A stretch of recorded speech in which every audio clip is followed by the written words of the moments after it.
Bismillahirrahmanirrahim. Berikut ini adalah penjelasan tentang hukum sujud tilawah. Kata Imam Abu Hanifah dan juga murid-muridnya, sujud Al-Quran atau sujud tilawah itu hukumnya wajib. Sedangkan kata Imam Malik dan juga Imam Asy-Syafi'i, hukumnya itu sunnah, bukan wajib. Nah, adapun yang menimbulkan perbedaan pendapat di antara mereka di dalam masalah ini adalah perbedaan mereka di dalam memahami perintah-perintah sujud dan juga hadis-hadis yang memiliki makna perintah. Sebagai contoh, seperti firman Allah berikut, "Idza tutla 'alaihim ayatur rahmani kharru sujadaw wa bukiya." Apabila dibacakan ayat-ayat yang Maha Pemurah kepada mereka, mereka menyungkur dengan bersujud dan juga menangis. Quran Surat Maryam ayat 58. Nah, pertanyaannya, apakah ayat tersebut cenderung pada perintah wajib ataukah perintah sunnah? Kata Imam Abu Hanifah, lahiriah ayat tersebut mengandung perintah wajib.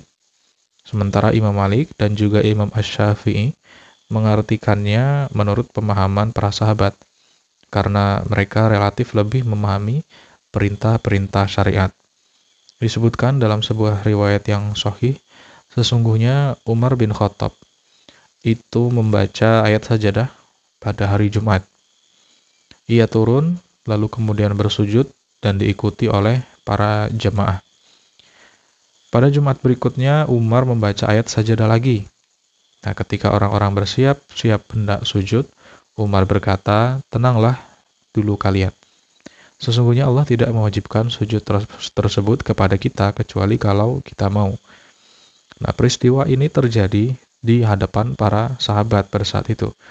Tetapi tidak ada seorang pun dari mereka yang menceritakan adanya perselisihan. Padahal mereka adalah orang-orang yang paling mengerti maksud syariat. Nah, hadis ini dijadikan sebagai dasar oleh orang yang berpendapat bahwa amalan sahabat itu bisa dijadikan dasar selama tidak ada pertentangan di antara sesama para sahabat. Dan nyatanya hadis tersebut tidak ditentang oleh sahabat yang lainnya. Dalam hal ini, murid-murid Imam Asy-Syafi'i berpedoman pada hadis Zaid bin Sabit. Sesungguhnya ia berkata, "Kuntu aqra'ul Qur'an ala Rasulillah, faqara'tu suratal Hajj, falam yasjud walam nasjud." Aku membacakan Al-Quran kepada Rasul, aku membacakan surat Al-Hajj, karena beliau tidak bersujud, maka kami pun tidak bersujud. Mereka juga berpedoman pada sebuah riwayat dari Rasul, bahwa sesungguhnya beliau itu tidak bersujud ketika membaca surat Al-Mifsal, dan juga berpedoman pada riwayat yang menyatakan bahwa beliau bersujud ketika membaca ayat tersebut. Jika kedua riwayat tersebut dikompromikan, maka konsekuensinya sujud Al-Quran itu menjadi tidak wajib.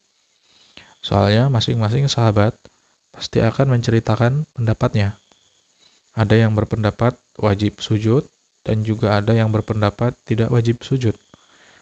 Dalam masalah ini, Imam Abu Hanifah berpedoman bahwa pada dasarnya perintah itu bermakna wajib, atau ayat-ayat yang bernada perintah. Kata Abu Al-Ma'ali, argumentasi dari Abu Hanifah tersebut itu tidak ada artinya sama sekali.